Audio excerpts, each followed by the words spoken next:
With the help of Hashem, we are learning Beitzah, Daf Lev, Daf Lamed Beis. We left off 5 lines from the top of the Amid. We were learning the Shita of Shmuel, that cutting a rope of a keli is not soiser, not even midrabanan. We did learn a Beitzah that appears to be holding the opposite of it, and we're going to reintroduce. We're going to review the Shita of Rebbe Nehemiah, which is a very stringent opinion when it comes to the rules of Muktzah, and that is that a person is not allowed to handle, to be Matilde, to move any keli for any purpose other than for what it was primarily made for. That's a very high standard of Muktzah, and not only do we say that on Shabbos, but he holds that's even the case on Yom Tov. We're going to learn a Mishnah that's going to teach us various detailed dinim regarding tikkun mana, that we're not allowed to make a utensil, including taking even a small clump of potter's clay and pressing your fist into it, making some sort of indentation that you will use either to put oil in, which is really a very inferior keli, because when you have just a piece of clay, before you put it into a kiln, before you harden it, putting oil into it actually will probably melt away. It's going to just eat up the entire clay. People sometimes would put coins in it. Be that as it may, we're going to learn our Mishnah that holds that you may not do that, not even on Yom Tov, because yes, even though it's inferior, but you are creating a utensil on Yom Tov, which is prohibited. We're going to, because of the din of the Mishnah, Tikkun Mana, we're going to learn some rules regarding flat earthenware concerning the dinim of Tuma and Tara. I know that people are more familiar with pshute clay eights, flat woodware, when it comes to the dinim of Tuma and Tara. But we're going to learn dinim today regarding earthenware. We're going to learn various halachas regarding wicks on Yom Tov. We're going to have a little bit of Agadata on Daf Lamed Beis, Amud Beis, Gimel, Chayehem, Einam Chayim, etc. And we're going to have the Mishnah on Daf Lamed Beis, Amud Beis, that's going to continue to teach us halachas both regarding Tikkun Mana and also regarding Binyan Arai, and many all more detailed halachas regarding Yom Tov. Many of them carry over to Shabbos as well.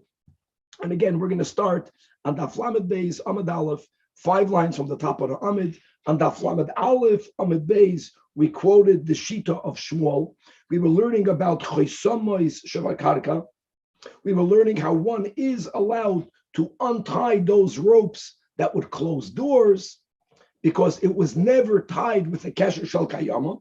But then Shmuel said that one may neither unravel them, you may not cut them, right? That's when it is connected to the ground. But if they are of kalim, that was the chiddush of Shmuel, then cutting a rope, it's not soisev, not even midrabanan, not even on Yom Tov.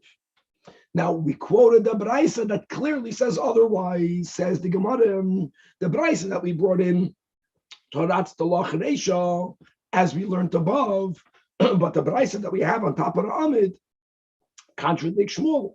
Seifa is kasha. And like Rashi writes 4 lines from the top of the Amid, the Amar Shmuel, Alamed Aleph Amid Beis, V'shal Kelim Afilu B'Shabbos Matir U'Mafkia V'Choyteich. Not only Yom Tov, even Shabbos, which sometimes we are more chamur, we're more machmer on Shabbos than on Yom Tov. V'hai Tana Tanei, V'shal Kelim B'Shabbos Matir. Avolei Mafkia V'Lei Choyteich. Because there is, at least on Shabbos, it sounds like there was an issue of being soiser a keli, of demolishing a utensil. So says the Gemara that the Beitzah that does not allow you to cut a rope on a keli, to open it up on Shabbos, is really following the Shita of Rebbe Nehemiah. What's going to be amazing is that the problem is not the soiser aspect.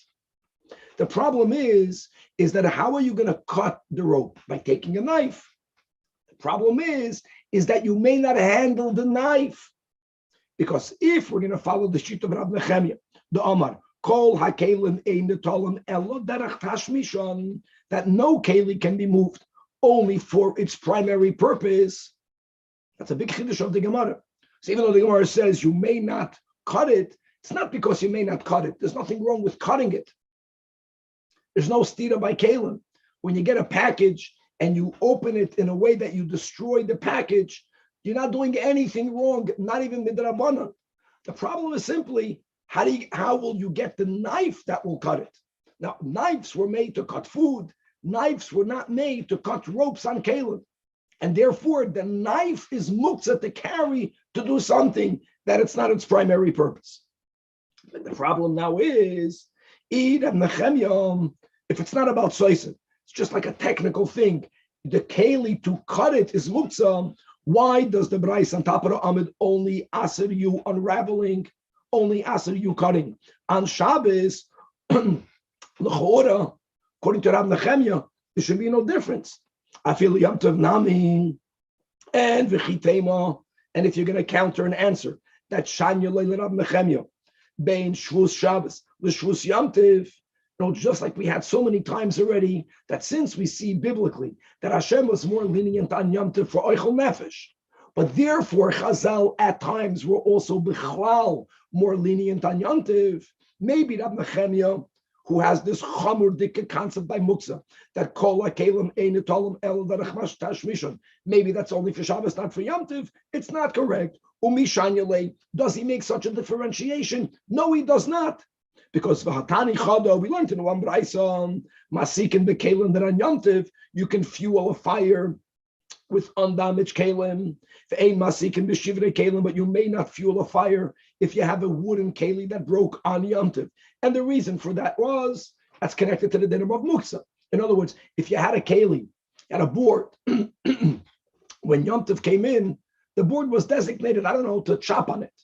Now that it broke on Yom Tov, you can't change its designation on Yom Tov because it was already Muksa, right? That's the shita that we have continuously from Rebbe Yehuda. Migu de iskatsoy lebein hashmoshes was never designated to use as fuel. However, we learned in another B'raisa, masikin bein bekelim, bein b'shivre kelim. All right, this Tana is lenient like Rab Shimon by Muktzah. If right now you can use it for fuel, zum gesund. Now this must be the sheet of Rab Nechemya that holds that since a keli was designated, to be a cup, to be a plate, never designated for fuel, it's not it's muktzah, and umeshani regarding these three braises, loikasha harab shuda, harab shimon, harab nechemya, and the braisa, the third braisa that follows Rab Nechemya, obviously is speaking about Yom Tov. On Shabbos you can't fuel anything, so you see that this shita, this chumrah, that called kalim ein nitolim el derech tashmishon is even on Yom Tov.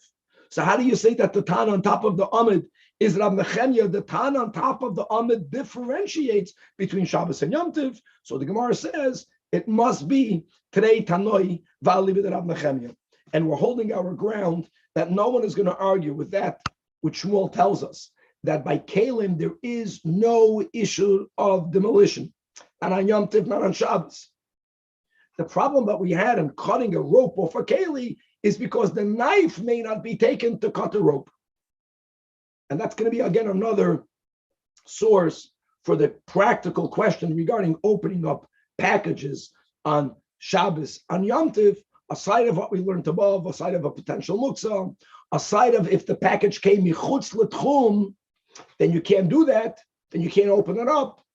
But then how will you open is also of great significance. On one hand, the ein stira b'kelim, because if you destroy the keli while you're opening it, there is no problem. On the other hand, if you need a keli to destroy it, according to Rab Nechemya, you may not do so. Now we don't pass like Rab Nechemya, but we're learning Gemara. And b'toich Rab Nechemya, again, this Trei Tanoi, whether he's going to be machmer only on Shabbos or whether he's also machmer on Yom Tov. Rabbi, ein stira b'kelim or ein stira b'packages? Ein stira b'kelim, including packages. Including packages. Okay. Says our Mishnah. We're learning more about tikkun mana. Don't forget, tikkun mana is an isur de'oraisa. Something that looks like tikkun mana is asur midrabana. Says the Mishnah, ein poichasin es haner. We're speaking, my friends, about a lump of clay and hollowing it out. Poichasin means whether your thumb, whether your fist, you cannot make a receptacle in clay. Now that's a big chumrah, because one can argue that what is this? That's only the first step in making a keli. Now you have to fire it up in a kivshon, in a kiln. Says the Mishnah, no. Even before you fired it up, it's keli enough, and therefore you may not do it, not even on Yom Tov. You may not make charcoal on Yom Tov. Now, guys, I want you to know that now we know we bake, we prepare food with charcoal. Now, I'm not saying that that's okay, because making charcoal to make food, that's a classical question of machshirei oichel nefesh. Remember machlokes Rabbi Yehuda and the Chachamim. In the times of Chazal, charcoal was used to make kalim. For example, when they would make gold, when they would melt gold, they would use charcoal. So you cannot make pechamim on Yom Tov because you're making something that may not be used on Yom Tov. You may not cut a wick. Again, a big chiddush, cutting a wick is considered a tikkun mana. However, Rabbi Yehuda argues, and he says that even though you can't cut it with a knife, but you can't say you can't cut it, because you are allowed to cut it by singeing it, by burning it. The Gemara is going to clarify exactly the case of Rabbi Yehuda's school. Let's begin with the Reisha. The Reisha says you may not hollow out a clump of clay. That's called a keli. Says the Gemara, that's not according to everyone. Man Tana, who holds that psichas neir, even though it's not fired up, so it's very weak, is still considered a mana. Mana means a keli. Amar Rab Yosef, that's only Rab Meir. Where do we find the dinim? Where do we find Rab Meir speaking about it? Not concerning Shabbos Yantiv, but concerning the dinim of Tuma and Tara. And a lot of it travels on the same track. An item is only susceptible to becoming tummy if it's considered a finished product, if it's considered a keli. So says the Beitzah, the Tanya, clay, cheres, earthenware, be'emes lamikabel tumah, says the Tanach Rabbi Meir, mishenigmara malachtoi, from when it's finished. And as you will understand from Rabbi Yeshua, that nigmara malachta doesn't mean when it's fired up. It means the form is completed, even before it was burnt and hardened and affixed. If it had made, Rabbi Yeshua holds, no, it's not enough for it to just have its form, but then it has to be fired in the kiln, prior to which it's not going to be makabel tumah. So it goes together. So since you see by Rab Meir for tumah and tara, even before mishiyitzrefu lekivshon, it's makabel tumah. That's why you may not make it on Shabbos or on Yom Tov. Amalei Abaye to Rabbi Yosef mimai dilma at kan lekomen of Meir Hassan, that you don't need to harden it.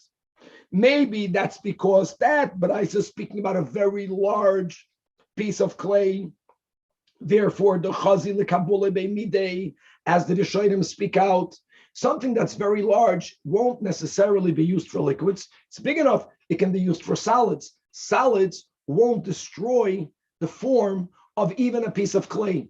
Of course, if it's very heavy, it might, but the texture of it's solid. The Mishnah is speaking about a small lamb. When you put oil into it or any liquid into it, since it wasn't hardened, it's going to ruin it. It's going to become very temporary. Small, lamai chazi, and taka. So the Gemara answers that's not a kasha, because even something small, even if the person did it for a lamp, he doesn't care that after you use it once, it's like disposable, but it could theoretically be used lekabula beipshite, to put coins in it, small coins. And that, not liquid, that is not like she'ena shel kayama. It will last for a long time. So it's considered a keli. Even if you plan to put oil into it and it's only going to have one use or two uses, doesn't matter. It's keli enough. You don't need to have the killing, as we find in Tum and Taro. Ikadamri that Rabbi Yosef answered the question, who is the author of our Mishnah? Rabbi Eliezer ben Tzadiki, the Tanan. And here we're going to Mishnahs in Eidiyos. And what does it say in the Mishnah over there? That they testified that ilfasin, which means plates, from Choroniyos, that's a location. We'll see it actually means villages. Now, in those places, villagers were not that sophisticated. And in the process of making plates, let's go through the 3 steps. First, if you're using clay, you have to flatten it out. That's step number 1. Step number 2 is after it's flat, you would make an indentation in it. So it should have a receptacle. And then number 3, you would fire it in a kiln. So ilfasin choroniyos is referring to plates that only underwent the first step. It's flat. Doesn't even have an indentation. So says the Tanach that tohoiros ma'oil ameis, it's not even considered the keli at all. If the issue is it going to become susceptible to tumas oil? That not. And as Rashi brings all of the proofs concerning in Parshas Chukas, when the Torah is speaking about tumas oil mace, the Torah used the word koil kli posuach, pesach. All of that implies that it's only going to be mikabel tuma if at least it has an indentation, if it has a receptacle. However, the chiddush is that even though you only underwent step number 1, you only flattened it, you didn't make an indentation, you didn't fire it in the kiln. Nevertheless, utemeyos b'masa hazav. If a zav will move it, even indirectly, whether he's carrying it or, as Rashi adds, hesed, with again rayas that it doesn't need to have a receptacle, since people in the villages already use it, let's say to eat on it, to eat something solid, to eat meat, it's considered a keli umakabel tuma. Rabbi Eliezer ben Tzaddik oimen af tohoros b'masa hazav. No, not only is it not makabel tuma soil, it's not even going to become tummy if a zav will carry it lefi shaloi nigmar malachton, which means this is very important because its form is not finished because you did not yet make an indentation, implying that the moment you made an indentation, even if it wasn't fired in the kiln, then it will be mekabel tuma. Here again, you have a source that firing it, hardening it, which is what gives the keli longevity, is not essential for it to be called a keli. So it's makabel tuma, and in our Mishnah, you're going to be breaking Shabbos and Yom Tov, you're making a keli. And here again, Amalei Abaye, Dilma'at Kan Loika Amar Rabbi Eliezer ben Tzaddik, only over there in a duyos, because they're speaking about a large plate, the chazi lekabule be'midei, and indeed the villagers, they would eat meat on it. According to the Tanach, it's already keli enough to be makabel tumas masa hazov. But over here again, the Mishnah, we understand. Oh, now we're speaking about an oil lamp. Very good. Lamai chazi lekabule be. Yeah, I know that you plan to put oil in it. So what? The oil is going to completely corrode it. It's not hardened. So the Gemara answers the same concept. Even though you are doing it to put oil in it, and you don't care if it's only going to have a very temporary usage, since you made something that could last if you'll use it for pshite, for coins are not liquid. Even though it wasn't hardened, that's called making a keli. You're not allowed to do it. Tanach Rabbanan Abrayis, elaborating more details of the dinim that we just learned. Number 1, ein poichasenes haner. You may not hollow out a piece of clay to be used as a lamp. Number 2, ve'ein oisin ilfasin choroniyos b'yom tov. You may not make these villagers' plates on Yom Tov. However, Rabban Shimon ben Gamliel matir be'ilfasin choroniyos. We're speaking only about stage number 1. In other words, if you're going to hollow it out, if you're going to make an indentation in it, then it's just like the nail. The nail is asur, the plates are asur. He holds that if it's only step number 1, if you only made it flat, it's b'chlal not considered a keli. Now the Gemara is going to ask, what's the meaning of the word choroniyos? Amar Rav Yehuda, iraniyos. What did that help? It helped them. My iraniyos, we don't know this nor that. Amar Abaye, soye, plates that are used chak liyasa by villagers who were not that fancy people. They didn't need everything to be shane and finished. For them, when once it was already flattened out, they would eat meat on it. Again, Pshita, the Mishnah says you can't make coals.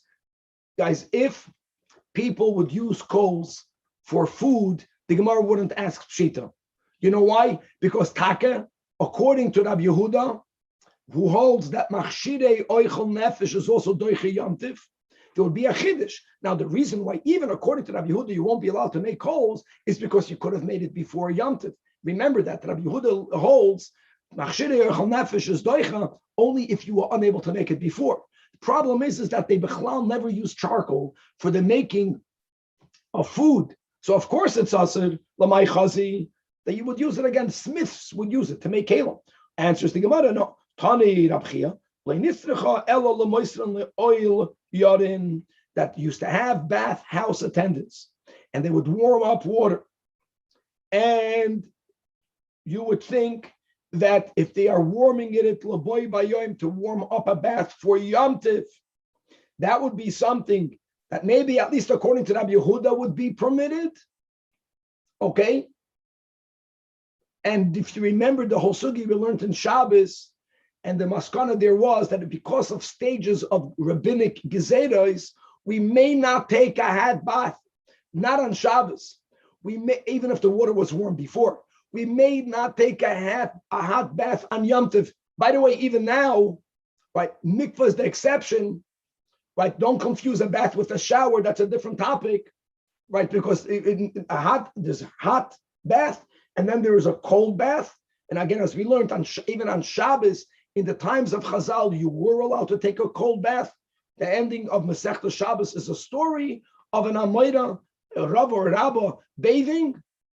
Now we don't take a cold bath. Rabba Barafuna, thank you. Now we don't take a cold bath. I just want to separate bath and showers. But coming back over here, that since you can argue that it's a Yom Tov need, Salitza, you're not making coals to make metal, to make gold, to melt metals. So that's why you would think that it's allowed. But the Gemara says, but how you not allowed to bathe? Answers the Gemara that just like Rava said elsewhere, that all of these takanas regarding bathing on Shabbos and on Yom Tov happened at stages. So there was a large period of time where you were not allowed to bathe. Guys, you remember this? But you were allowed to schwitz.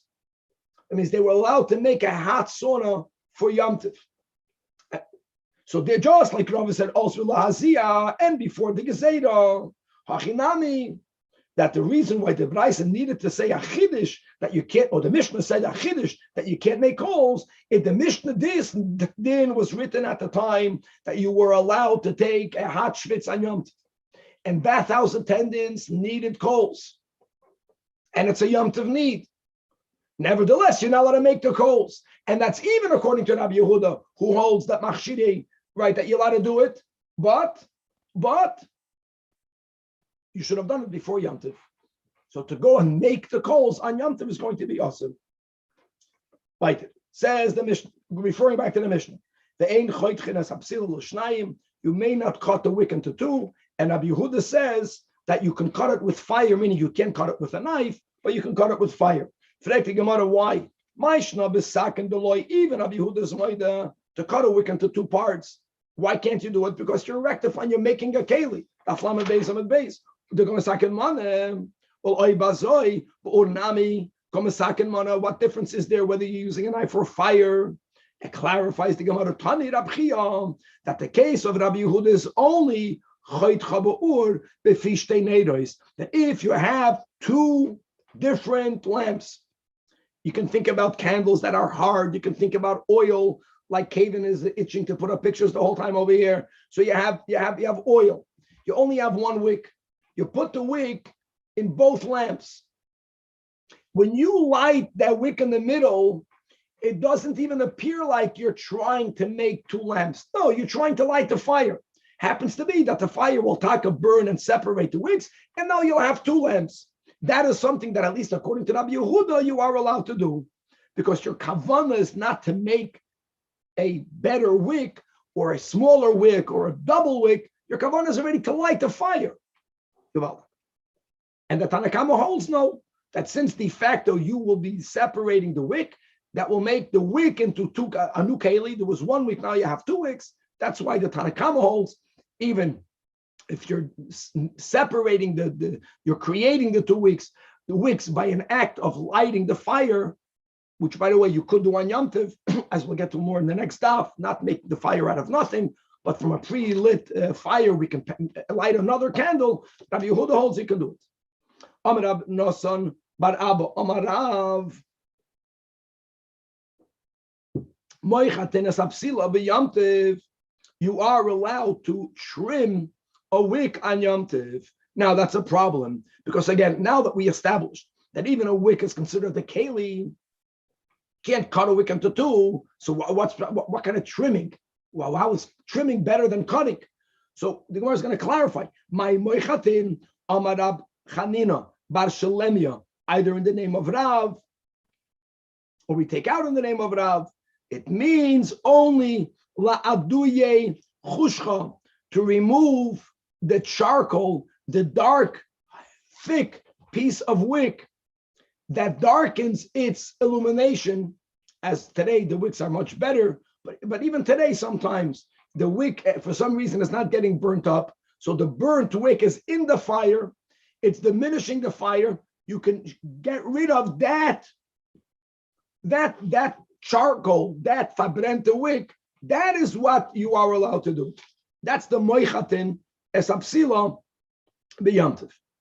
Now, Tana bar kaparem, gvav dvarim nemru b'psila. There are 6 halachas regarding the wick on yamtiv. Gimel lahachmir, gimel lahak. What's the lahachmir? Number 1, ein goydlin oisa. You may not twist a wick on yamtiv that betters the wick. That's called making a mana, tikkun mana. You're making a keli. A wick is a keli, right? You can do it before, but you can't do it on yamtiv. And going lechatchila b'yamtiv. No, just don't think lechatchila means b'diavad you could. It means you cannot do it on yamtiv. You have to prepare the wick from before yamtiv. Number 2, the ein mahavavin oisa ba'ur. You may not singe it with fire. Singeing a wick with fire and then putting it out is also a betterment that you are making to the wick. Like we mentioned already when we learned Shabbos, that even though the main mitzvah of lighting candles is incumbent upon Jewish women, and the Rebbe says, and daughters from 3 years old, or from when they make a bracha, maybe even before, nevertheless, it's a mitzvah for the man to be part of. And how are we part of? Either setting up the candles, or there was an old minig that the husband, the father, would singe the wicks and right away put it out. So I guess when the woman lights the candles, it's easier, it chaps even quicker. Many people don't do it nowadays because the wicks are of much better quality, and you lighting it before or not, in many cases, mamish makes no difference. But that was not the case in those days. There, singeing a wick really made a difference, and therefore you're not allowed to do it. It's tikkun mana. And number 3, like we learned in our Mishnah, but you would think a wick is something so little. No, it's a keli, and all of these 3 things is called tikkun mana. However, what are the 3 leniencies? Lahakel. Number 1, miyad, that if you have fluffy fibers and you want to simply make it harder, not by twisting it, but by pressing it, by flattening it, that's an unusual way of bettering it. Don't forget, the wick is here. You want to upgrade it. If you upgrade something as a shaloi kadarkoi, then you are allowed. Number 2, you are allowed to soak it in oil. Again, you're going to say you're doing something to better it. I know, but that level of betterment is not called tikkun mana. And number 3, as we learned from Rabbi Yehuda, that if there's 1 wick already in 2 lamps, and you light the middle of it, even though you know that when you do that, it's going to end up burning it and separating it into 2, that's not a problem, because all you are doing is not tikkun mana, you're lighting the fire.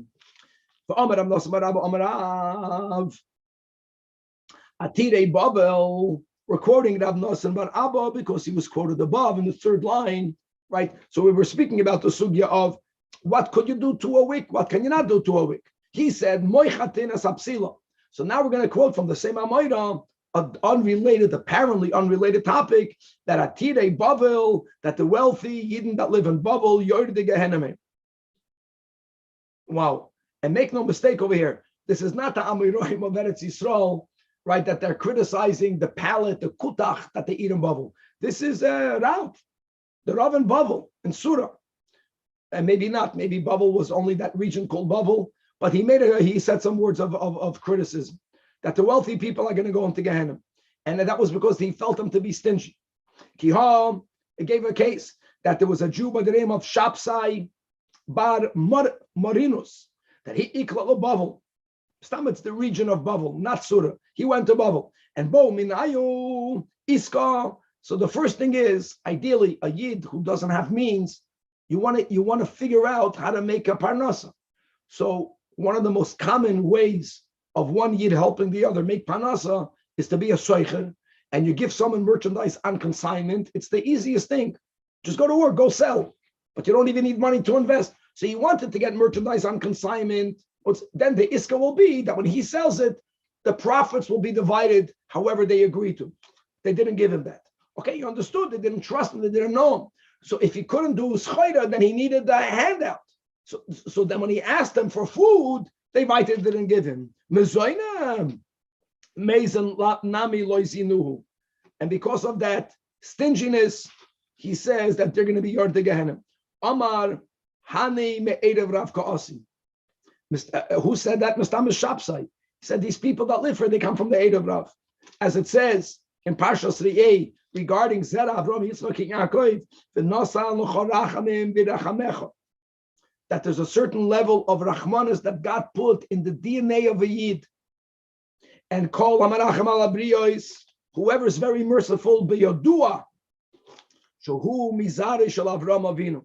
Even though it goes on all of the Avos, but particularly the Midah of Chesed that we find by Avram Avinu. And in reverse, clear. V'chol mi she'ein Amarachem al Abriyos Beyodua, she'einoi Mizare Shel Avram Avinu. Oy Gewalt. And that's this is already connected. Whoever needs to look after someone else's table for sustenance, that person is living in a dark world. As it says by Elyahu, that if a person is noided hulechem, if a person is wandering, looking for bread, asking aye, so yada ki nachan b'yada yom choshech. He should know that the day of darkness for him is readily at hand. A day of darkness means he's living in darkness. Amar Rab Chizda, even worse, if a person needs to await for someone else for their sustenance, af chayov einam chayim. And the virtue of either having a profession, the virtue of learning a trade, in other words, to be what's called in English self-employed to a certain degree, or at least you have a profession, to be mitzapa to God directly for your parnasa, and not l'choira, not to be mitzapa shulchan acherim, and certainly not to need a handout from another person. Tana Rabbanan, Gimel chayim en achayim, ve'elohein. If a person is mitzapa l'shulchan chaverim, you're looking at someone else's table for your parnas. Number two, umishe ishtoi moishelas olav. His chaim is not whatever that means. And number three, I think people that their ishtois are moishelas olav, the silver lining is that they don't even know it. So they're having a good life. But the observer says, oh my God. Well, number three, a person who is constantly suffering. If you only have one shirt, what's with only one shirt? So Rashi says that if you only have one shirt, then you can't properly clean it, and therefore the shirt becomes infested with kinim, with lice, and you can't even get rid of it. So Tanakama, why didn't the Tanakama speak about someone who only has one shirt? Because after the Ma'ayin, the Monday, it's possible for you to have only one shirt, and for you to go look and find a little louse and to kill the louse. So it's not as convenient as having more than one shirt. But you can't say that the Chayov and the Chayim, and we can all understand that these Gemaras are a lot deeper than what it sounds like. In every other Gemara, and the Hashem should enlighten us to understand this machlokes regarding a shirt, having one shirt, not having one shirt. Especially if you can understand that levushim are our mitzvahs. Person who has very few mitzvahs, maybe that's what they're speaking about. Says the Mishnah. Weiter. Many details. Tikkun mana and plus. Says the Mishnah, ein shoivrim es acheres. One may not break earthenware or break a shard itself to make a smaller shard. Likewise, ve'ein choinchin hanayor. You may not cut paper. Now, why would you break a cheres or cut paper? Because there are certain food items that are so little, so refined, that if you were to put them directly on fire, they would get burnt very quickly. So what they would do is that they would have something that would separate the fire from the food. Sometimes they would make this cheres wet. They would make the paper wet to keep the heat of the fire a little bit removed from the food. The example is people would do that to roast some salted fish. Why may you not do that? Right? You may not do that because you may not make a keli. You may not make a keli. Tikkun mana. Now the Alter Rebbe, I want you to know from here and other places shows that, hold on, isn't there another issue here of ripping? Koireya. And the answer is, Chevre, that that koireya only means two items that were stuck together that you are ripping apart. That's koireya. One piece of paper, ripping one piece of paper is not involved in the malacha of koireya. It's the malacha of tikkun mana. In our case, you're ripping a piece of paper. You need that paper to be able to roast something on Yom Tov. Furthermore, regarding tikkun mana, the ein gord from Tanach v'kirayim, you may not shovel out a Tanach and kirayim, which would better its function of you being able to put in their food, and the walls of the Tanach and the kirayim and the floor are perfectly flat. There's no protrusions. There's no excess in there. And that's all activities that machshirei oichel nefesh. You would argue, why can't you do it? Because you could have done it before Yom Tov. Avol, even though you can't mamish clear it out, shovel it out, avol mechavshin, but you are allowed to press down the ashes. You are allowed to press down the dirt, to flatten it. That's a tikkun mana with a shinoi. And again, you're doing it because the food will come out better if the inside of the Tanach and the kirayim is more uniform. Another din, now we're going into building, binyan arai, me'inyan la'inyan, ve'ein makifin shtei chavias, you may not position two barrels together, right? The word makif, I know in Chassidus we use the word makif, but makif, right, that truma you can only take min hamukov, like for example, which means if I have the same type of product, which are both mechuyev to be tithed, either equally midoraisa, equally midrabanan, they're both equally yafa, they're both equally ra. I can take from one pile on the other as long as they are near each other. That's the mukaf. So here, you're not allowed to put two barrels together in order lishvois aleim asakadeiram. You want to cook something. You want to create some sort of that's a great picture. You want to create a stovetop. So what you would do is you would put, let's say, two barrels relatively near each other. You would put wood in between it, obviously in a way where the wood is not going to burn the barrel, but the heat will somehow be retained inside the vacuum between the two barrels. You're going to put a pot on top. And why can't you do that? Because it's binyan arai. Oh, that will be the topic. First, we're going to learn about oil arai, then we're going to go into binyan arai, as the Gemara will explain. You're not allowed to do that, but with a shinu you could, as we'll see. Another din, the ein soimchenes hakadera bebikas. If you have a pot and you want to support it, you want to level it in a certain way, and you need to take wood to level the pot, you may not do it. Now that's a huge statement, and I know we're going to learn that on Daf Lamed Gimel, but already giving a heads up that there is a concept, and I'm going to read the words. Shaloi nitnu eitzim elo lahasaka. You see, now that we are learning about tikkun mana, wood was the most typical item that people would take, and they would do something to it to make it functional. They would sometimes make it into a toothpick. They would make it into an axe. They would make it, not an axe, into a handle. The Chazal were afraid that the moment you would be allowed to move to handle wood, you're going to do something and you're going to make it functional. You'll make it into a keli. So there was a time where they said, that's the sheet of our Mishnah, that wood can only be used directly for firewood. Now, leveling a pot, even though it's for cooking the pot, but it's not firewood.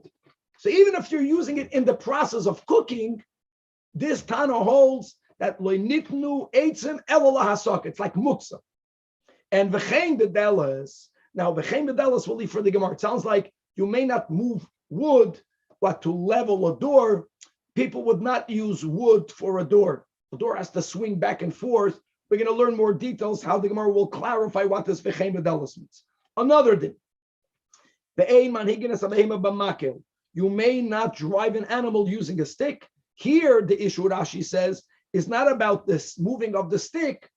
Here, the issue is that any type of going out on the street with an animal, driving it with a stick, gives it the appearance that you're going to take an animal to the market, you're going to do commerce. However, Rav Shimon, they have no problem. You can take your animal out and walking it, driving it the way people drive it during the week, which is by leading it with a stick. Again, more pratim about this final machloikas here in the Gemara. Okay, let's begin with the first. The Gemara is going back to the beginning. That you may not break a shard, you may not cut paper. Now you're not breaking a keli. B'chlal, it's a shard to begin with. We learned we just began today's share that there's no stira by kalim. Here, the problem is not about stira, not about koideya. The problem is tikkun mana, and that's them. So when you break something for a purpose, you're being misaken mana. And this, my friends, just comparing it to a modern question: what happens if a person doesn't have tissue paper or any pre-cut toilet paper regarding cutting toilet paper, ripping toilet paper on Yom Tov? That's the issue over here. I know that sometimes, b'di'evet, some people say if you have for a human dignity, but the issue, even if it's not koireya, and according to the Alter Rebbe, there is no koireya issue by something that's one piece. It's only koireya if you have two pieces of paper that are stuck together and you're ripping it apart. That's koireya. The issue is tikkun man. Next, you may not shovel out the Tanach and the Kirayim. People would put things inside of it, and not only inside of it, but normally they would put it on its walls. And if there was going to be a lot of ashes or other impurities inside the Tanach and the Kirayim, then the food that you make would not come out as good as. So now the Gemara is going to tell you various opinions regarding this halacha. Tana Rab Chia bar Yosef Kamei de Rab Nachman. He had a Beitzah that says that ve'im ef shele efois ele im kein garfoi muter upa. That he says not so simple. If you need to do it, you are allowed to do it. What is this Tana versus our Mishnah? So really, that's the question of machshirei yarchal nefesh. So when you clear out the oven, that's called tikkun mana. According to Rabbi Yehuda, machshirei yarchal nefesh is doiche Yom Tov. That's the Beitzah. Now, obviously, even according to Rabbi Yehuda, if you could have done it before, you also may not do it. But if there is a case that you cooked a lot on Yom Tov, and on Yom Tov it got filled with ashes, it got filled with coals, burnt out coals. Now you clear it out. Our Mishnah doesn't say so because our Mishnah follows the sheet of the Chachamim that machshirei oichel nefesh is not doichem. And now stories. The visu the Rab Chia, the wife of Rab Chia, nafalei aricha b'tanur b'yom tov. On Yom Tov, one of the bricks or the half a bricks that dislodged itself and fell inside the tanur, from the inside down to the floor of the inside. And Amar la Rab Chia, listen here, he tells his wife, Chazu da anar rifta ma'al yisabeina. I want to have good bread. She would bake bread on Yom Tov. He was basically telling her that I followed Rabbi Yehuda, and therefore, since this is machshirei yarchal nefesh, it only broke on Yom Tov. So yes, you can clean it out. Another story. Amalei Rava. Lishamoi, Rava tells his attendant, Kavili bar Avza, please roast for me a goose. However, make sure that it won't get burnt. And again, the way they would make sure it wouldn't get burnt is prior to putting in the goose, they would properly shovel out the oven. Again, he paskins like Rabbi Yehuda, and whatever impurity was in the oven was something that was not there prior to Yom Tov, and therefore, since you couldn't have done it before Yom Tov, machshiri yochel nefesh is like Yom Tov. Oh, let me Rav Ashi.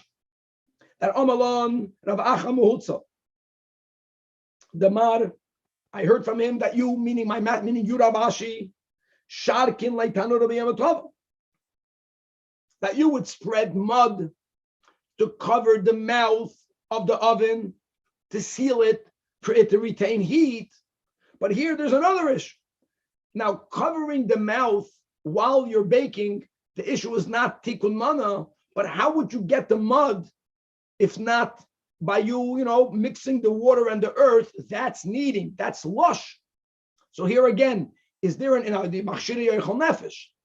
Are you allowed to do lush in order to seal the mouth? Is it true that you did that?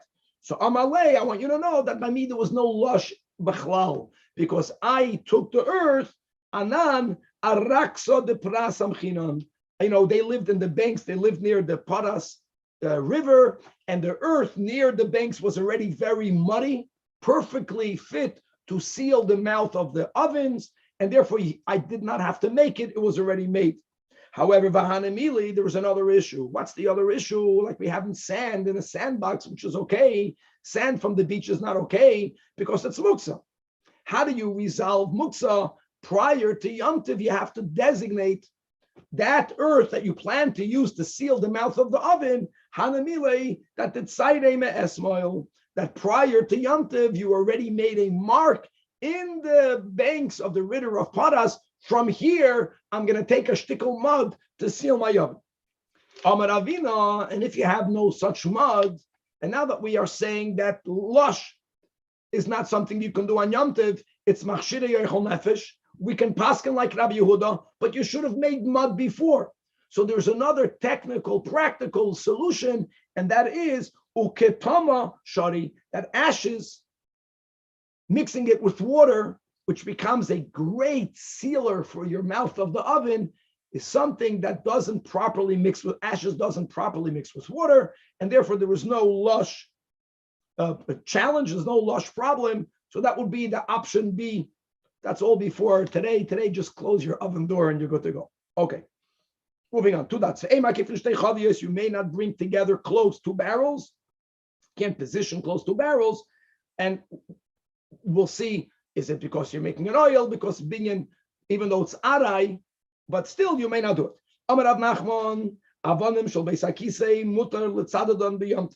That on Yom Tov, if you want to make some sort of makeshift seat to sit on when a person will relieve oneself by bringing two stones near one another, then you are allowed to do it. Oh, so the problem is, how is that different than bringing the two barrels together? So Eisvei Rabba, right or Rabba, to Rav Nachman, and says in our Mishnah, you may not bring near two barrels. Lishpois aleim to put a pot and to cook on top. So why not? Let's say because you're making an oil. When you're going to put the top, you're making an oil. So if you're putting two stones together, you're going to sit on it. How is that not a problem? So Amalei, I'll tell you, Shani Hassan, because when you will actually put the pot on top, even though it's arai, but that's called the proper oil.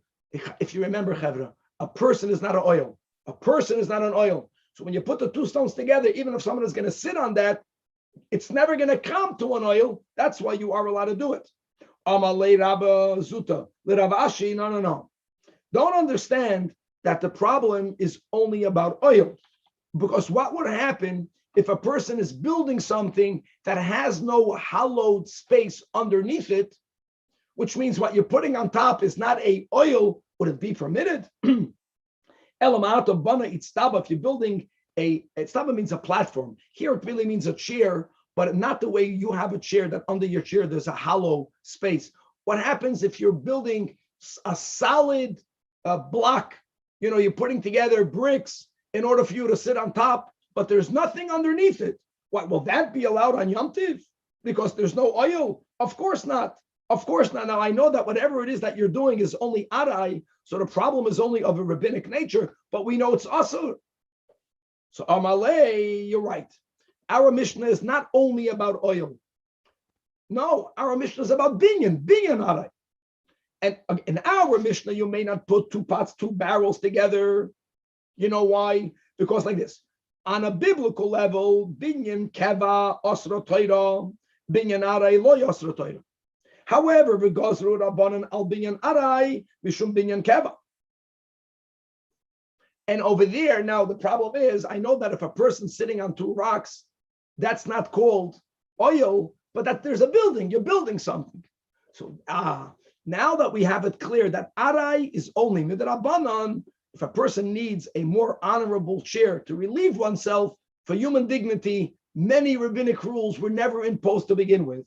And vahacha, meaning by the bathroom, mishum kavoidai, kavarabriyos, loy gazru, and therefore, coming back to the itztaba, building an itztaba on Yom Tiv is going to be yasser. Why? Binyan aray. It doesn't have to be an oil. Any temporary building is asur on Yom Tiv. And we're going to leave up over here, but just a heads up that if you remember when we learned the sugya in Shabbos, we learned the difference between building milmayla lamata versus building milmata lamayla, as we'll speak out, God willing, in the next class. Shkoyach.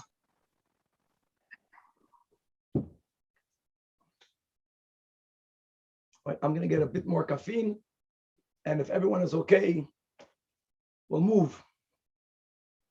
Maybe if someone could put in the chat that we're starting the Daf Lamed Gimel in 2 minutes.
Okay, Chero, let's start. I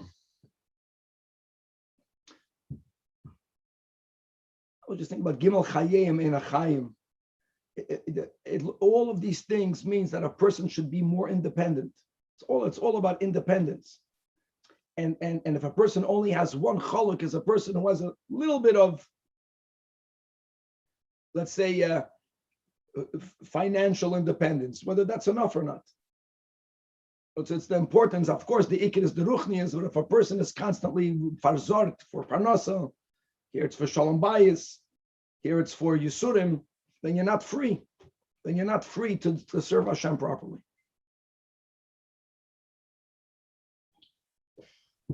Very true.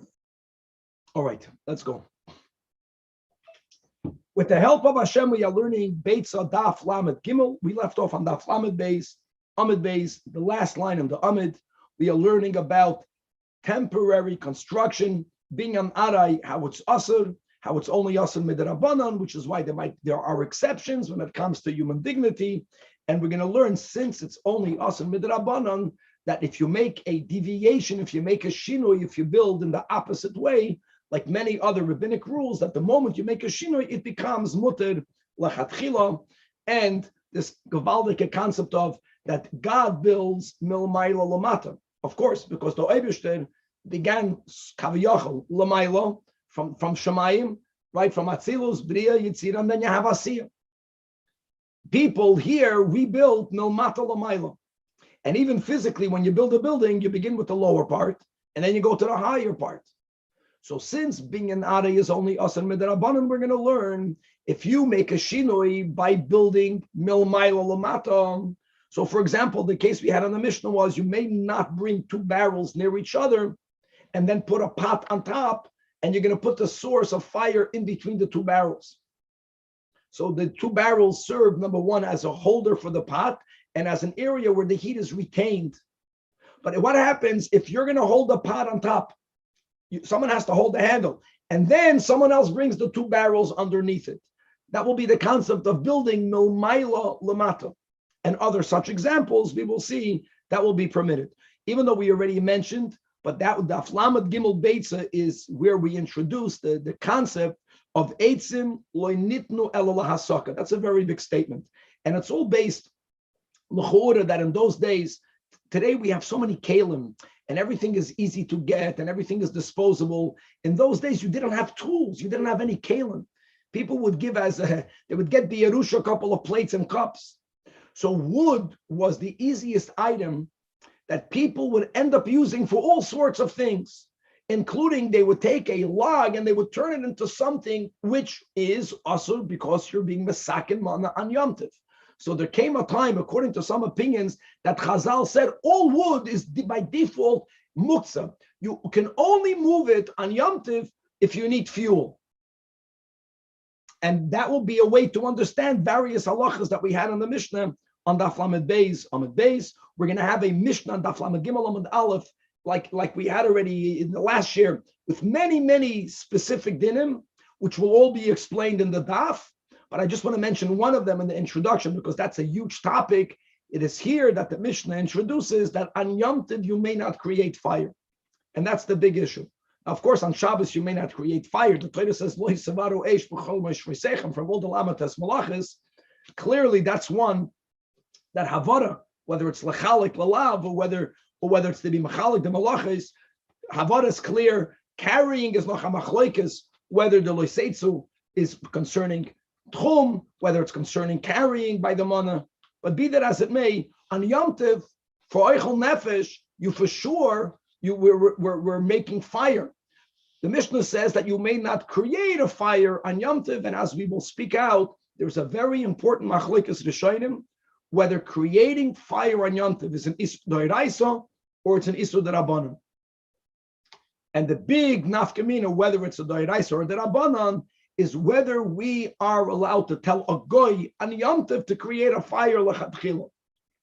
If we hold that the creation of fire of Yom Tov is only an isur midrabanan, as many poskim hold, then l'chatchila you can tell a goy on Yom Tov to make a fire. As many from a people, that's what they do l'chatchila. Others are machmer, at least l'chatchila, to follow the rishonim that hold that making fire is an isur d'oraisa. It just makes sense. So then asking a goy, even if it's for a mitzvah, it's not a shus the shus. It's it's a amira la'akum. That's something that at least lechatchila Before Yom Tov, you're going to put your oven on. Before Yom Tov, you're going to put your fire on. But just to know that there are many, if the evan at least, if you did not do that or if it got burnt out, this is the topic where we can understand why we are allowed to ask, at least according to many Rishonim and many Paiskim, to a guy to create a fire for Yom Tov, because the Isra is only Isra D'Rabbanan to begin with, and compounded with a shvus, compounded for Absat Soirech, you're good to go. Okay. Daf Lamed Beis, Amud Beis, the last line. Amar Rav Yehuda. Now that we said that the halacha in the Mishnah that ein makif and shtei chaviyos is because of binyan arai, building a temporary building is only an issue that Rabbanan. So therefore he says that if you want to make a bonfire, and the bonfire is the same concept. How do you make a bonfire? You put logs at the ground level, then on top of it you put more logs, on top of it you put more logs. It's called a binyan. So if you want to make a bonfire on Yom Tov, lechatchila, do it with a shinoi. How would you do it with a shinoi? Milmaylo lamato. I mean, you'll need to have a few people there. So some people are going to hold the logs that will end up being on top. Then underneath it, someone else should put logs and still hold it in their hands. Let's say you're making a 3-story, and then someone should put the logs on the bottom. It's amazing how building the way Hashem builds is called a deviation. Even though the whole reason why we don't do malach is because since God rested, we rest. Doesn't matter. But we don't build milmai lamata. We build milmata lamai. And similarly, it's only milmata lamai, which is the normal method. That is what is prohibited on a rabbinic level. Daf Lamed Gimel on the top. The chein bei'asa, when it comes to the placement of an egg, Rashi is speaking about you taking an egg and you want to place it on, look inside the top line in Rashi in French, tripod. They would put it on some sort of tripod. And again, normally, first you put down the tripod, then on top of it, you put the egg. Binyan. And all the Rishonim speak about, what are you talking about? It's only an egg. That's why Rashi says that it's a Beitzah gasa. It's maybe a very big egg. Maybe it's an egg that has the width of a tefach.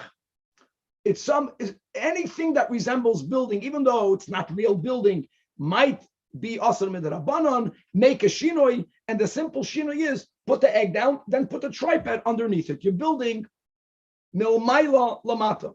V'chein kedera, the case of our Mishnah. The Mishnah says you may not bring 2 barrels together to put a pot. You know what? Someone should hold the pot in the air and then bring the barrels.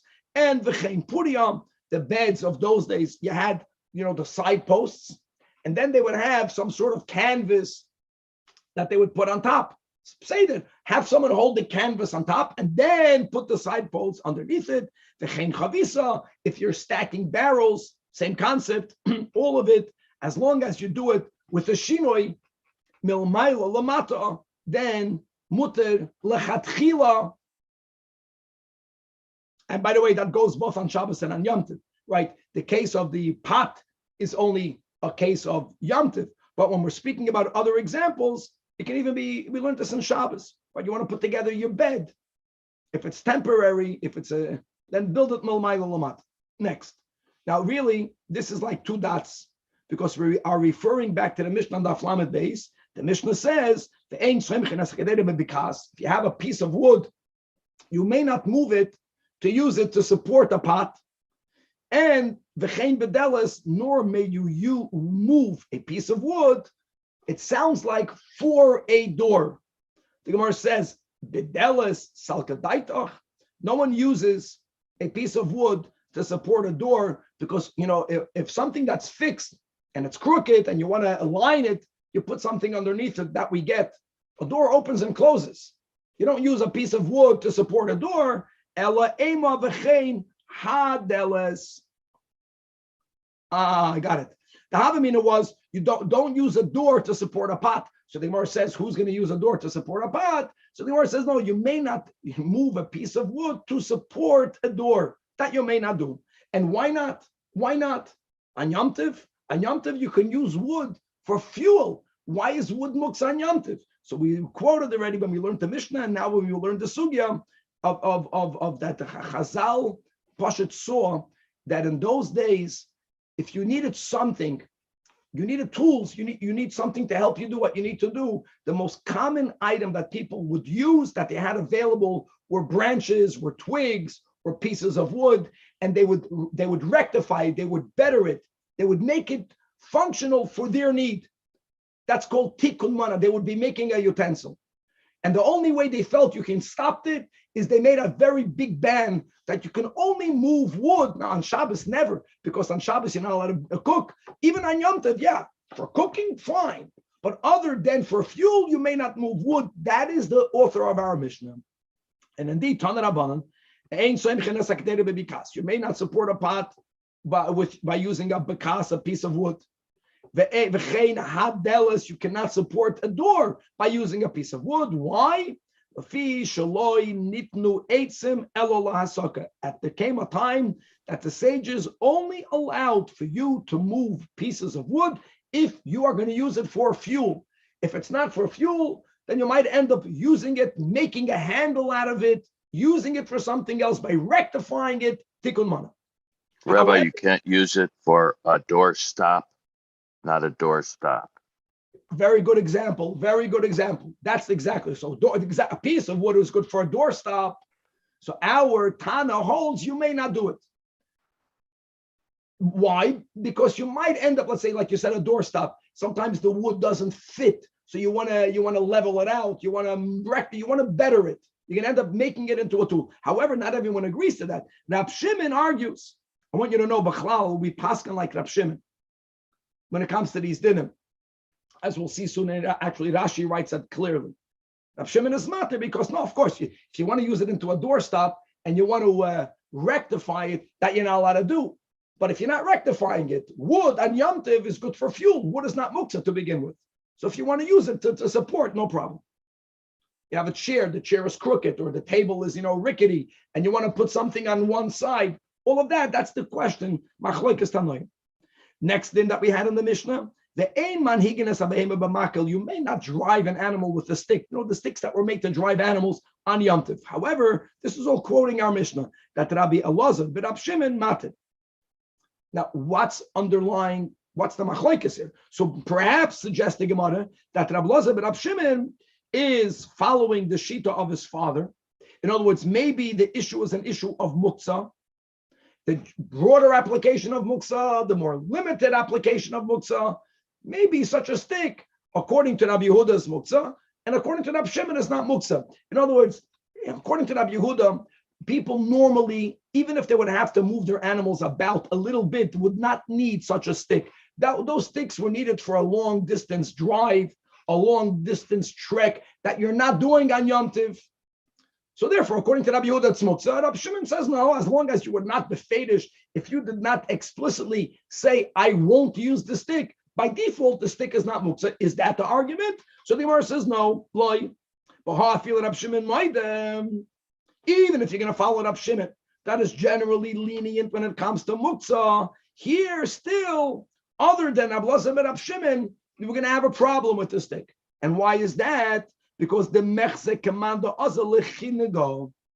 It looks like, again, people would use these sticks if they would go on a long, chinga means a market. You're taking your animal to the market of animals. You're taking it to a place, and you want to show everyone how it obeys, how it goes where you want it to go, and you need to have a stick. Other than going to a marketplace, very rare that people would walk around with such a driving stick with an animal.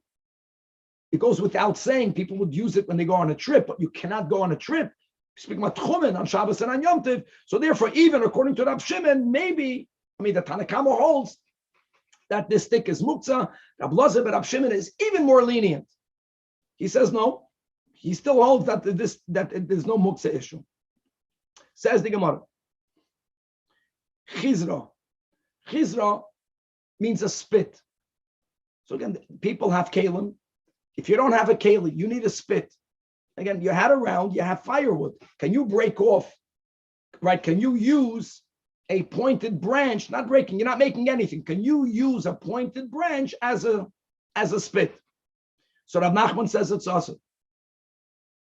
Why is it awesome? Because since it was not designated to be a spit from before Yom Tiv, So it's muksa. One second. But you can use it for firewood. That goes back to this topic, that there are many, right, that follow this concept that shaloi nitnu eitzim elo lahasaka. Now, if before Yom Tov you made it into a keli, no problem. But if it wasn't made into a keli, they were very cautious for you using anything made out of wood. However, the Abshesh is shari. If it's already a pointed branch, you're not doing anything. You're not making anything. You're just using it as is. That's okay. Now, the Gemara has two versions as to where they argue. So one version says the Gemara, if the branch is still moist, pligi, that it's asur, because since it was not suitable, right, before Yom Tiv to be used for anything when it is moist, it's important. Even according to Rab Shimon, it's already muksa. Ki pligi biyabeshta manda asar amalach.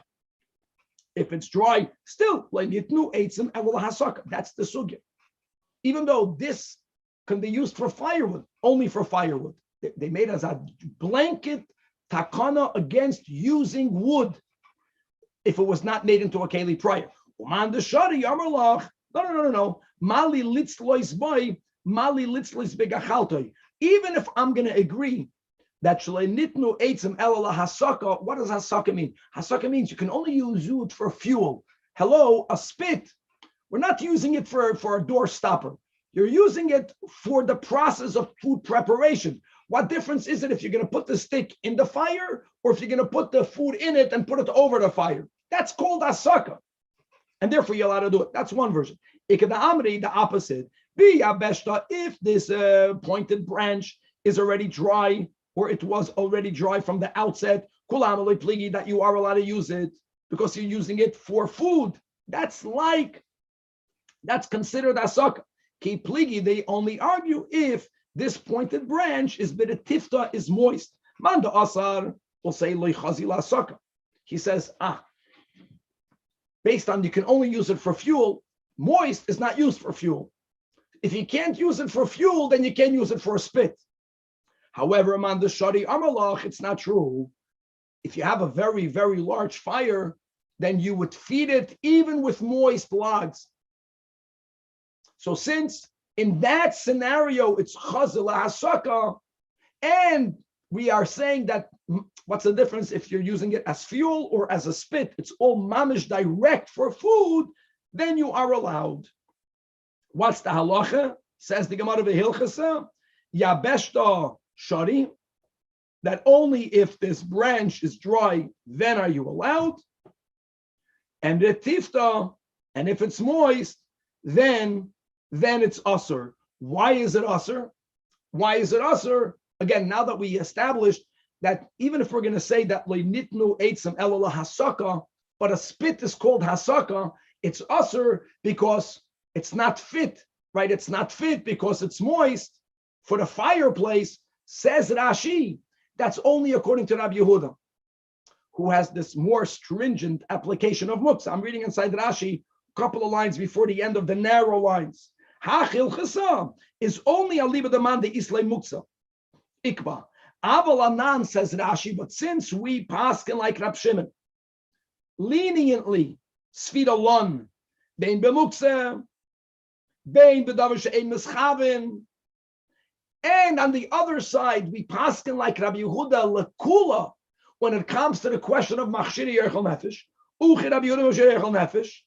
So v'chulu shari, so everything we learned, whether it's the chizra, whether you want to use a pointed branch as a spit, bein smichas kedeiros, v'akofas chaviyos, all of the dinim that we learned above, we're going to become a lot more lenient because we follow Rab Shimon, and as Rashi points out that all of them Amoraim that we had in the beginning of today, the end of yesterday, they were the Rav or they were Talmidei the Rav. Rav paskin like Rabbi Yehuda. That's why many halachas that here are very stringent is our halachas that we won't follow. Let's go back inside the Gemara, right? Dara Shurava, we're middle of the Amit. Dara Shurava, Isha loitikanis lidiro eitz. A woman should not enter a woodshed. Litoil mehem ud, to take a piece of wood as a poker to stoke the coals. V'ud shenishbar, And if you have such a wood poker, if it broke, now at least you can use it for fuel. Asur lahasikoy b'yom tov, you may not use it. Why not? Because since when Yom Tov came in, it was then a proper coal stoker. It was designated for that. This is all following Rabbi Yehuda's broad application of muksa. Now it broke. So when it was not designated for fuel before Yom Tov, so you can't decide to use it for fuel on Yom Tov proper. Here again, like Rashi says, all of that is following Rabbi Yehuda. We don't paskin like Rabbi Yehuda. We paskin like Rabbi Shimon. The Rava Rabbi Yehuda Sfirale, the Islay Muksa. Mela, when it comes to Rav, like we said, Rava, did we not learn that Rava told his attendant? We learned that in the last year that Tavali Bar Avza, please, he told his attendant, roast for me a goose, and not about the shoveling out of the coals, shoveling out the oven, but here he says, V'shadei maye l'shunra, and throw the intestines to the cat. Now, what's the issue? When Yom Tov came in, the goose was still alive. When the goose was still alive, it was designated for human consumption. That's one of the classical arguments between Rabbi Yehuda and Rabbi Shimon. Can you change its designation on Yom Tov? Now you're taking that part of the goose, the intestines, and you want that part of staka to be given to animals. But according to Rabbi Yehuda, you may not give it to an animal only if it was already pre-designated for animals before Yom Tov came in. So you see over here that he follows Rabbi Shimon. Answers the Gemara, no, even Rabbi Yehuda will admit, will be moided that in this case, you can feed it to cats. That's just an example on Yom Tov, because given the misrichi, since intestines will spoil, so you who planned before Yom Tov to shecht your goose on Yom Tov, lechatchila, you already planned to take those parts of the goose that will not remain fresh until afterwards. That can only serve a purpose of it becoming animal food. And from the esmol date ilave, you already had in mind from before Yom Tov to feed that part to animals, here to cats, which is why it's not muktzeh, even according to the Tanach Rabbi Yehuda. Moving on to the next Mishnah, many details weiter. Says the Mishnah, Rabbi Eliezer, Rabbi Eliezer says, no in case a person is allowed to take a sliver of wood. Mishalafanav very importantly means not only from that which is in the house, but even from that which is in his yard. And you can take it lachatzoitz boishinov to use it as a toothpick. And really, we have two leniencies. Number one, like we mentioned, that you are allowed to take it even if it's in your yard. Now, who cares? Yard, house, all of these little pieces of wood or of hay are relatively difficult to gather. So one would argue that if it's not mamish in front of you, since normally you wouldn't go and do the effort of gathering it, it's like muksa. You never plan to use it. Rabbi Eliezer holds that anything in your house and in your chatzir is considered muchan. Number two, we learned in the last Mishnah Dinim, based on the concept that that wood can only be used for fuel or maybe for a spit, because Chazal felt that people are using wood for many different types of utensils, and they would actually perfect it on Yom Tov. They could potentially do so. If that would be the case, then you can't take a kesem and use it as a toothpick. So Rabbi Eliezer doesn't agree with this din. He holds that you can use wood for any purpose. Of course, you can't make it into a keli, but if it's already just a sliver of wood, it's already functional, you can use it as a toothpick. Another din, you can gather all of these slivers of wood, and again, it doesn't only go to wood, it goes to hay or to straw, and from the chatzir, that's the key, and you can use it for fuel. What will be the counter? If it's in the chatzir, since these are little items that are difficult to gather, maybe it's not called muchan, maybe it's muksa. No, he doesn't agree to that. Not only that which is in your house, even that which is in your yard is considered muchan. And the chachamim say, no, I disagree with that. Only megavav mishalafanav and umad, like two dinim. Number one, he argues with both. You can only gather wood for fire. Can't use wood if it wasn't designated as toothpicks prior to Yom Tiv, you can't take wood and use it for a toothpick because they subscribe to the rule. That's number one. Number two, even if you're using it for fuel, something that prior to Yom Tiv, if it was not in your house, even though it was in your yard, since these are little pieces of wood, little haze, a hay that's not bound together, it's very difficult to gather it.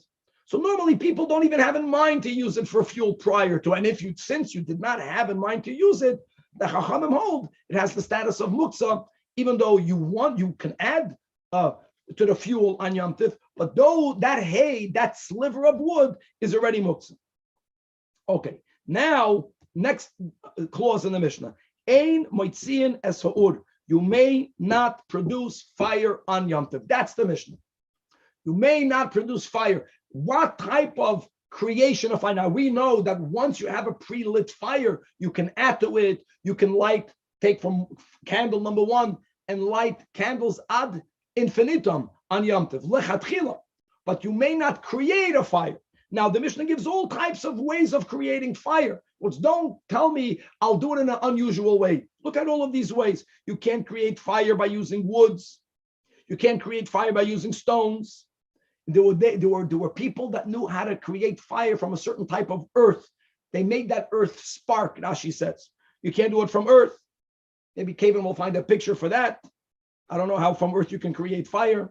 Veloy min ha'ra'afim. You may not imagine. They would take tiles, earthenware that was already burnt in a kiln. They would put the earthenware on top of fire, and we know it becomes white hot, mamish hot, and then they would put certain combustible materials on top of the tile. That would be another way that they would create fire. You can't do that. Imagine they used water to create fire. That we know already from a magnifying glass. They would use the water as the magnifying glass. So if they would have water in some sort of transparent keli, and the sun would shine through the water, and you would focus it on a leaf, they used water to create fire. You can't do that. I don't care how you are creating fire.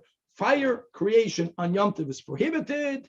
And again, we're going to speak out on Amud Beis, the big machlokes all the way in the Periscope, whether it's a biblical prohibition, whether it's a rabbinic prohibition. Like we mentioned, if it's asan midoiraisa, then amida la'akum on Yom Tov will certainly be a problem. You can find a heter, but it's going to be more problematic if this din in the Mishnah of ein motzina, so there's only a din midrabanan, then amida la'akum is b'chlal not a problem on Yom Tov lechatchil.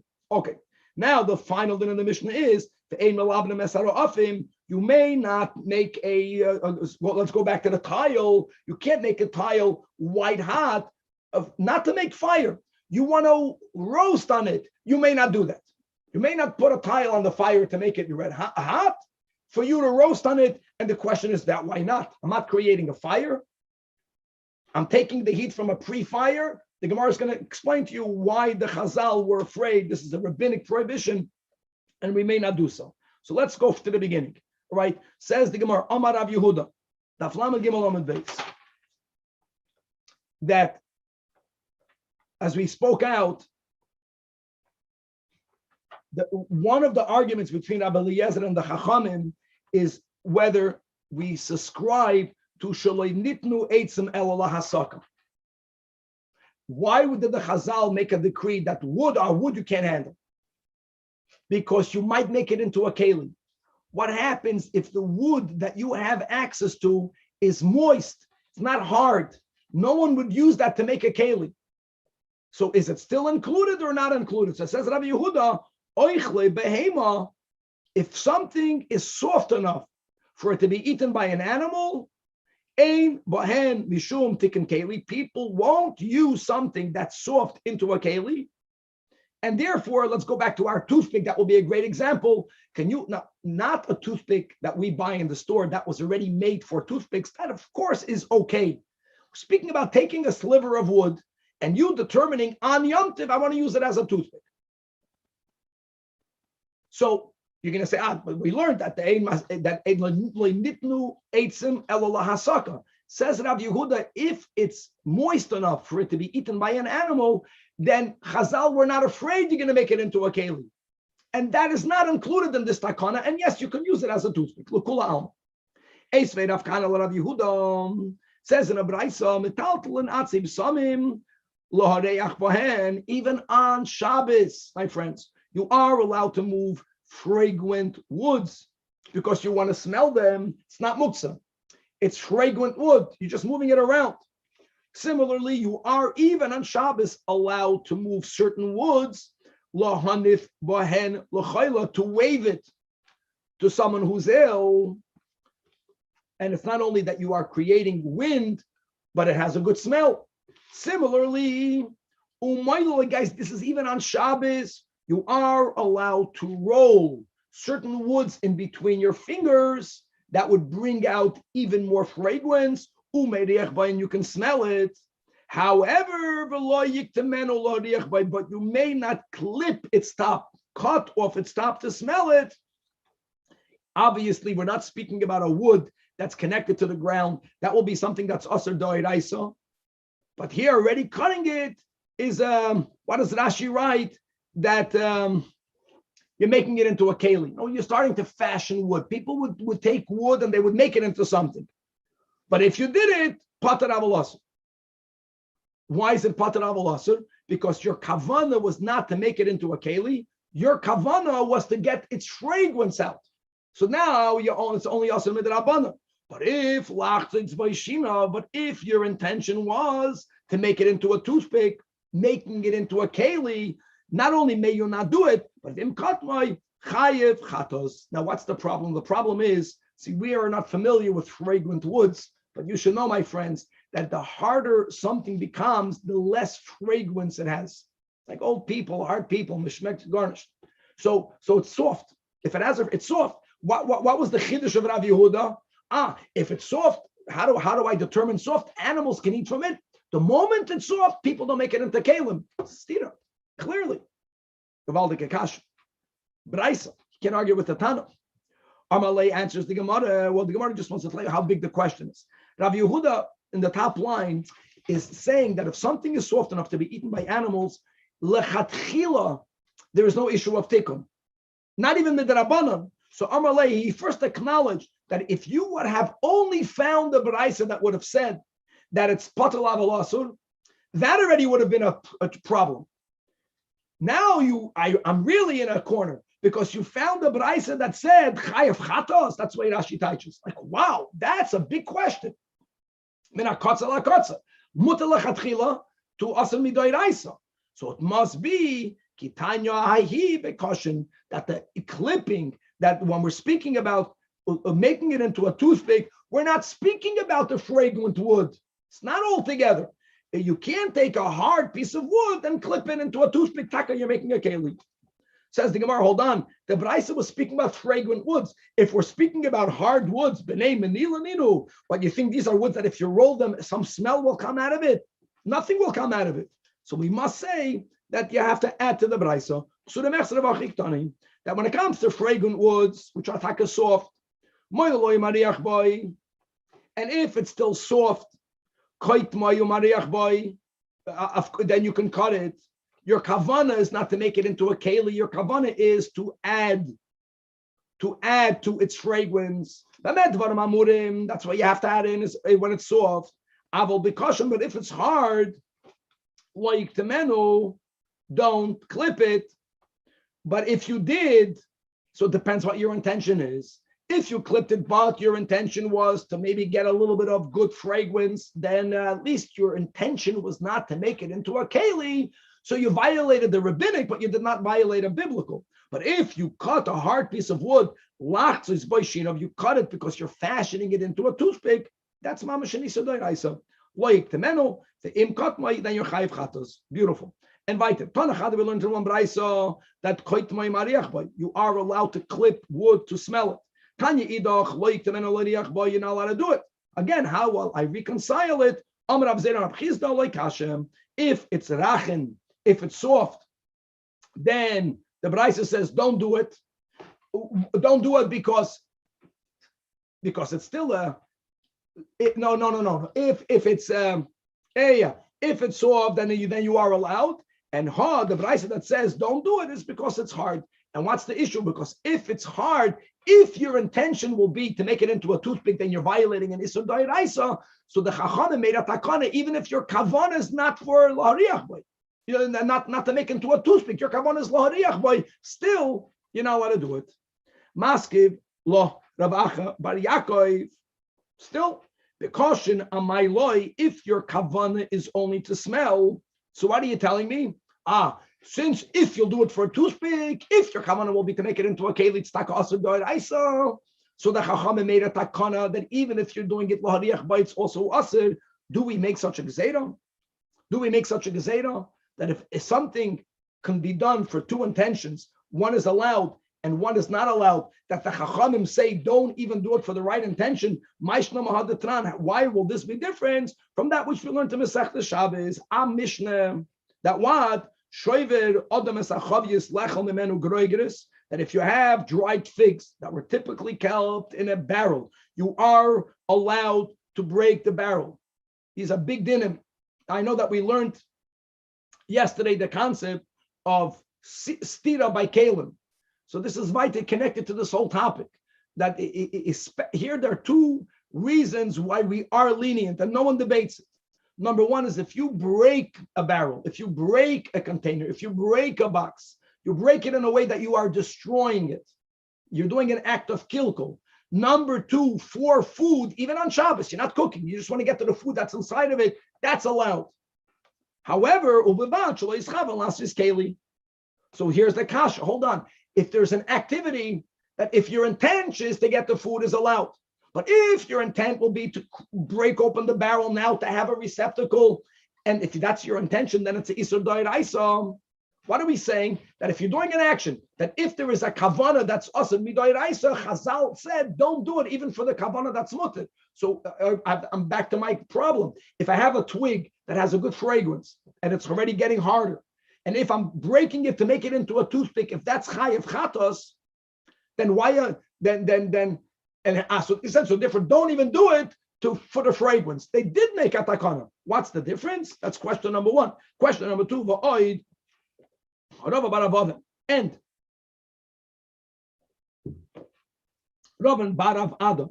To Amri Tarvayu that ki havinon bei Rav Yehuda, when we were in the house of Rav Yehuda, Hava mefashach v'yovlon alvasa.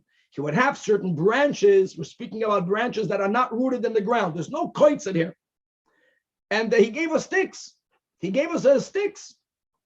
Afal gav the chasya lekatosa the nagre v'chatzine. Whatever he did, if one would have taken off the bark, if one would have prepared those sticks with the intent of making it into a handle of an axe, of a knife, like we mentioned, that wood was used, that was like your go-to. What do? I need a tool. Take a piece of wood. If you would have taken off the bark, if you would have cut it in a way to make it into a handle, it will be an Isur D'Oraisa. That was not his intention. But why don't we make a takana that since there is a way, if you do it with a kavana of a keli, it's also D'Oraisa, you should never be allowed to do it. So the Gemara answers, Loi kashem. Indeed, there is a machlokes whether such a gezerah is made. It's a machlokes between Rabbi Eliezer and the Rabbanan. Rabbi Eliezer, Rabbanan. Which Rabbi Eliezer, which Rabbanan? The Tanya. Rabbi Eliezer Oimer, Noitel Adam Kesem Mishalofanav. You are allowed to take a sliver of wood. You're not doing anything. It's already small. It was never designated to be used as a toothpick. Rabbi Eliezer holds you can take it. Lasses by Shino. The Chachamim hold that lo yito, you may not take it unless it's soft, unless the wood is very soft, that you will not be able to fashion it into any keli. Elo mi avus shel behemoth. That's just an example. A trough where animals drink from, that wood is filled with water, it's moist. That type of wood is not a problem. And Vishavin, they both agree, shelo yiktemeno, don't clip, right? Don't clip a sliver of hardwood. Don't clip hardwood. The im katmai, and if you did clip it, so then it's clear. Lots is by shinov. If you did it in order to use it as a toothpick, or will of toich by a sadeles, you need some sort of wooden pick to open up a door. That's a bona fide keli that you made on Shabbos, that you made on Yom Tov. Then b'shoigeg b'Shabbos chayv chatos.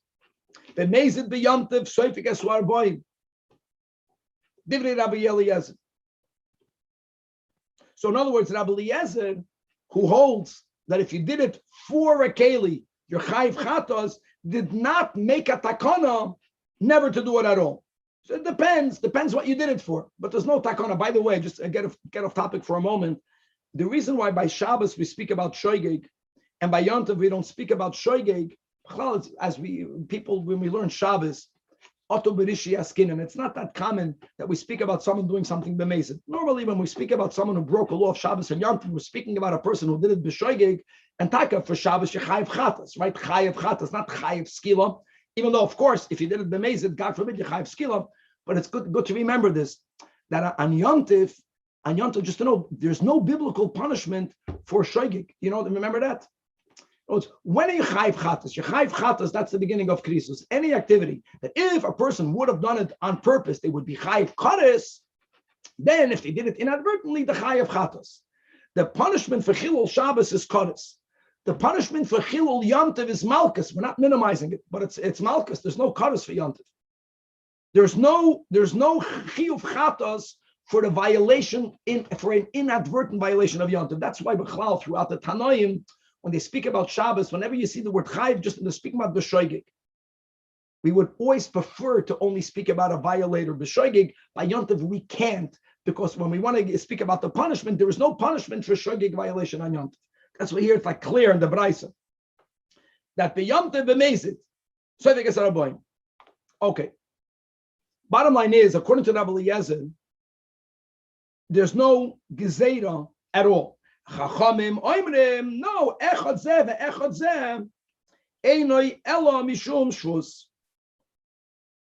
1 second. The Chachamim hold that, no, 1 second. They hold that even if you made it for a toothpick, even if you made it for a keli, since a keli is only really finalized, if you smoothed it out, if you used tools to render it into a keli, just taking a sliver of wood, even lachzis boishinov, according to the Chachamim, that's only an isur derabanan. And now the Gemara is going to explain the machlokes. Says the Gemara Rabbi Eliezer, the Ka'amar Hasam chayiv chatos.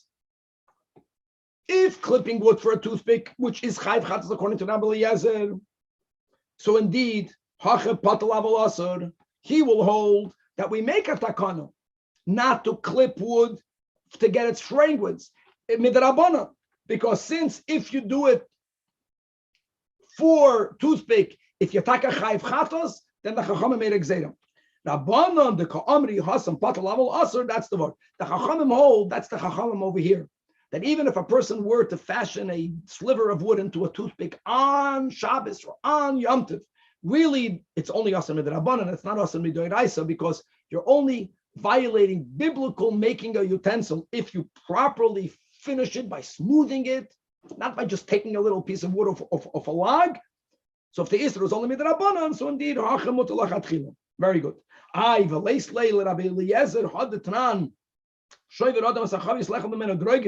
That you are only allowed to break open a barrel to get out of it food. Mashma, that if your kavana is to make it into a keli, then you're going to be chayiv chatos.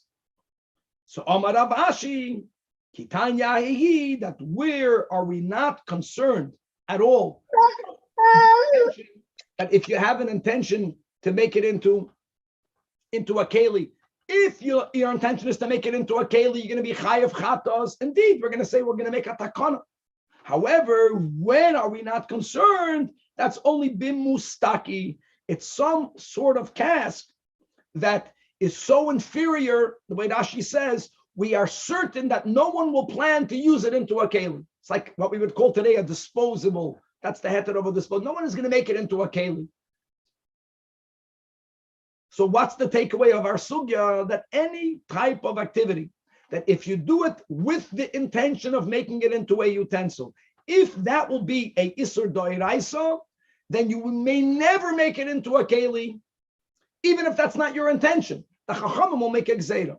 It's only where, even in the worst case scenario, with your intention, it's only in Isur Midrabanan, that's where we don't make the double Gezerah. Chavra, this is the big sugya, again, coming back to opening up boxes on Shabbos and on Yom Tov. Again, even though you're doing an act of kilkul, question is, if your intention would be, what status would it have? So let's go to Ein Binyan B'Kalim. You have to know the dinim over here, how to put certain things together. But that will be the general. That's the underlying system. If there is an activity that if my kavanah is to make a keli, it's only asur midrabanan. Then if my kavanah is b'chlal not to make it into a keli, all I want to do is I want to get to the contents in it. Then it's going to be mutar lechatchila. Wherever, if my kavanah to make it into a keli would touch on an isur d'oraisa, even if my intention is not to make it into a keli, then yes, the chachamim will make a gzeira, and they would say you may not do it midrabanan. Rabbi, what did you just say? I didn't understand the Hebrew there about opening a box just to get to the contents. What did you say? That if the type of box is such that if your intent is to make it into a proper receptacle, if that would touch a biblical prohibition, then the sages would say you may not do it, even if your intent is only to get into the contents. If when opening up whatever your box is will never lead anyone to violating a biblical violation, which is the way we rule when it comes to all of these disposable boxes that our stuff comes in. So since even if the intent would have been, oh, now I have a receptacle, and you're only violating a rabbinic, now we can be lenient by saying that that's not even your intention. You don't want your receptacle. You don't want to make a receptacle. You just want to get into the contents. Then it's going to be permitted. Okay, great. Very important. This is the source. Now, there's many details to that, but I'm saying all the people that are lenient when it comes to opening up, items to get to its contents, there's a place for leniency, and that's particularly true according to everyone if you're trying to get to food, even on Shabbos. If you're trying to get to food, like you have a box of cereal. So we advocate to open it up in a way where you are ruining it. That's a lot better. You have to be careful not to tear. I mean, don't open it where two things are stuck together. That's one issue. Then you have an issue of, is it going to become reusable? So if you open it up in a way where you destroy it, act of kilkul for food, compounded with, even if your intention would have been, it would only be a rabbinic, then for sure there would be no problem at all. Okay, it's a big topic. Bottom line is we open up bottles on Shabbos. That's because the Rebbe would open up bottles on Shabbos. There are many angles that have to be analyzed when it comes to these questions. And let's go on by it. Going back to the Mishnah. The Mishnah says that and this is all Rabbi Eliezer, who holds that you are allowed to gather slivers of wood, pieces of hay, not only from your house, even from the yard, like we learned. That's a chiddush. The Chachamim argue with that. Even though these are items that are generally difficult to gather, one might have argued if it's out there in the yard, you never had in mind to use it. You put it out of your mind, it should be muksa. Rabbi Eliezer says, no, it's in your property, it's near your house, you can gather it. Tanach, you are allowed to gather all of these little slivers of wood or of hay, even from your yard, not to make it into a keli, but for fuel. Why? Because Rabbi Eliezer holds shekol masha b'chatzar, anything that's in your yard automatically has the status of muchan. It's prepared for Shabbos and Yom Tov use. Now, again, Shabbos, you're not allowed to gather it because you can't burn on Shabbos. Ubelvad, however, don't make them into piles because it gives the appearance that you are gathering it for the weekday. However, Rab Shimon even allows you to make it into a pile. No one is allowing me to work on Yom Tov for the weekday. But if I need to make a lot of food on Yom Tov for Yom Tov, and this is my fuel, and when I gather it, I want to gather it in a way that now that I'm going to go and move into my kitchen, I'm going to have everything in one pile, you can do it. And the Michael Mifligi, Mar Savar, the Tanach holds that that by the act of piling it, it gives the appearance that you're trying to store it. So therefore, you're not allowed to do it. Omar Savar, that's Rab Shimon, No, that if you're putting it into a pile and then you're going to go bake and cook, so kadarta, your pot, your food, your kitchen, meichachas, all of the showing that you need it for now. And if you need it for now, you can be more organized. No problem with putting it into a pile. And here we go. This is the big one-liner. The Mishnah says you may not create fire. Once you have fire, you can pass it on. You may not create it on any given way, as the Mishnah point out. My tama, nishum the komoiled biyamtev. If you remember, we had the word moiled before. Moiled is generally understood to be a isur derabanan. We read the words Anashi above regarding moiled, that it looks like you're doing a malacha. Like you're creating yesh ma'ayin, what we would call yesh ma'ayin, something out of nothing. So that's the shita of Rashi. You should know that the Taz, the Taz is the one that paskins that moiled here means MERCAVA patish. That means that it's one of the malachos. He understands creating fire on Yom Tov to be an isur d'oraisa. However, the other poskim understand the way moiled is normally used as an isur d'rabanan. It looks like you're doing a malach. It looks like, but it's not an actual malach. On Shabbos, you're not allowed to do it. But on Yom Tov, we can use fire for cooking, and if it's only isur d'rabanan, then amir la'akum to make fire on Yom Tov will be mutar lachatchil. Let's go right. You may not take a tile, make it white hot, to then roast something on top of it. And the question is, my ka'avad, you're not. What are you doing wrong? I'll tell you, must be. There's something that's missing. That our Mishnah is only speaking about these are brand new tiles. So what? Says Rashi on top of the Amid that when you are using this tile for the first time, what would happen?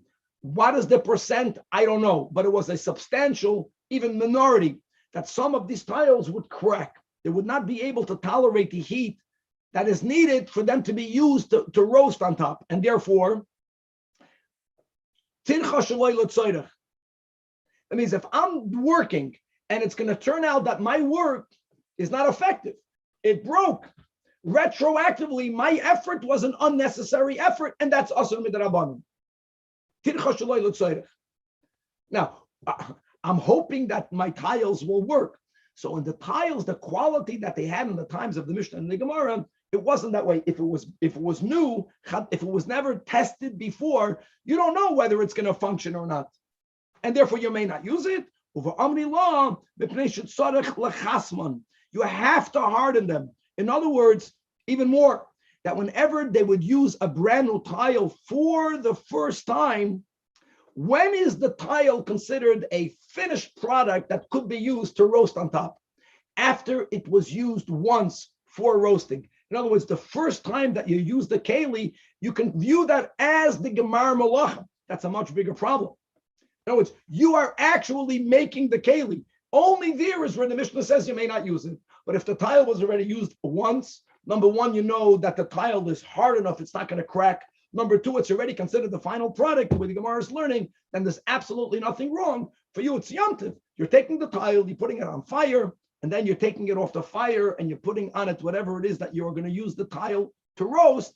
And v'shalom al Yisrael, God willing, Chavra, to be continued. Oh, yeah. Wow, so many details. Ah. Thank you, Rabbi.